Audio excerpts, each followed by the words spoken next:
PTC চৰকাৰৰ ফালৰ পৰা মীন বিভাগে মানে আদাৰ যোগান দিয়াৰ এটা কাৰ্যসূচী লোৱা হৈছে। আমি মাছৰ যি মানে আদাৰ অহা বছৰৰ কাৰণে আমি অলৰেডি মানে মৎস্য পালনবিলাকক মানে খাদ্য মানে আজি যোগান ধৰিছোঁ আৰু কি। মই আগৰ চৰকাৰৰ কথাটো বিশেষ সেইটো মই ক'ব নাযাওঁ, কিন্তু আমি এইবাৰ নতুনত্বৰ নামত অহা দিনবিলাকৰ মৎস্য পালনটো এটা ভাল এটা পৰ্যায়ত নিয়াৰ কাৰণে, এটা আৰ্থিক স্বাৱলম্বী কৰাৰ কাৰণে আমি চৰকাৰৰ ফালৰ পৰা আমি যিহেতু আমি পোনাও আমি দিম আৰু আমি দানাও দিম, আমি মানে ঔষধো দিয়াৰ ব্যৱস্থা লৈছোঁ।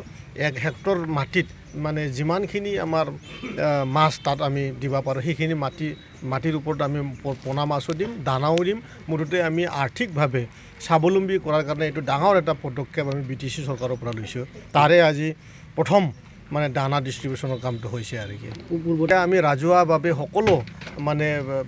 সকলো দিগতে আমি মানে চাই আছোঁ যে যাতে মানে কোনো ধৰণৰ এনেধৰণৰ ব্যৱস্থা মানে থাকি নাযায়।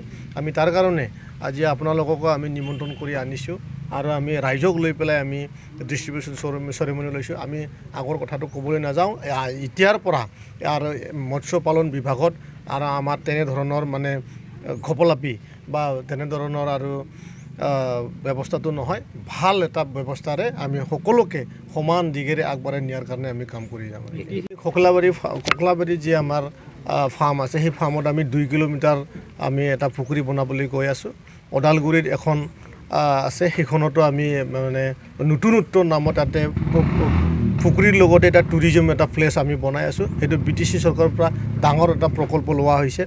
আৰু ঘৰে ঘৰে ফিচাৰী কাটা যি আমাৰ অভিযান, সেই অভিযানটো অহা বছৰৰ পৰা চুৰু হ'ব।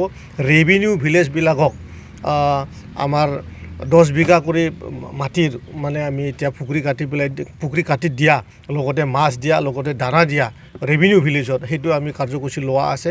এই আটাইবিলাক কাৰ্যসূচীবিলাক এইবাৰ বিটিআৰ চৰকাৰৰ ফালৰ পৰা অহা বছৰত ষ্টাৰ্ট হ'বলৈ গৈ আছে আৰু অলপমান এইটো চেঞ্জ কৰিছোঁ। বহু সময় আমি দেখা পাইছোঁ যে ৰাইজে যেতিয়া মানে টকা ডাইৰেক্ট বেংকত মানে থ্ৰ' কৰি দিয়া হয়, তেতিয়া মানে বহু মানুহে পইচাখিনি লৈ পেলাই পুখুৰীটো নাকাটে।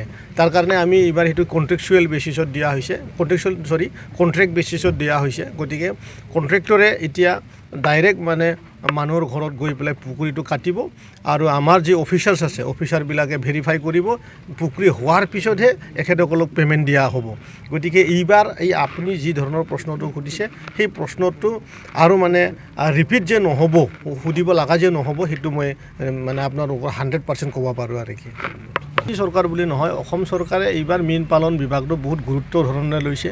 ডক্টৰ হেমন্ত বিশ্ব শৰ্মা ছাৰে কৈছে যে আগন্তুক দিনত অসমত মীন পালনটো এটা আৰ্থিক স্বাৱলম্বী কৰাৰ পৰা নিবনুৱা সমস্যা সমাধান কৰাৰ, আমাৰ যুৱচামক মানে মাছৰ ফালে আকৰ্ষণ কৰাৰ কাৰণে প্ৰত্যেকটাৰ ঘৰতে মাছ পালনৰ এটা ব্যৱস্থা কৰি দিয়াৰ কথা কৈছে। তে আমি আশাবাদী যে আমাৰ অসম চৰকাৰৰ যি ডক্টৰ হেমন্ত বিশ্ব শৰ্মা ছাৰৰ যি মানে মটিভ, সেই মটিভটো যেন বহুত জলদিয়ে যে আমিও ইয়াতে উপভোগ কৰিবলৈ পাব, বিটিচি বাসীবিলাকো আটাই মানে যিখিনি আঁচনি আমি পাবলৈ সক্ষম হ'ব।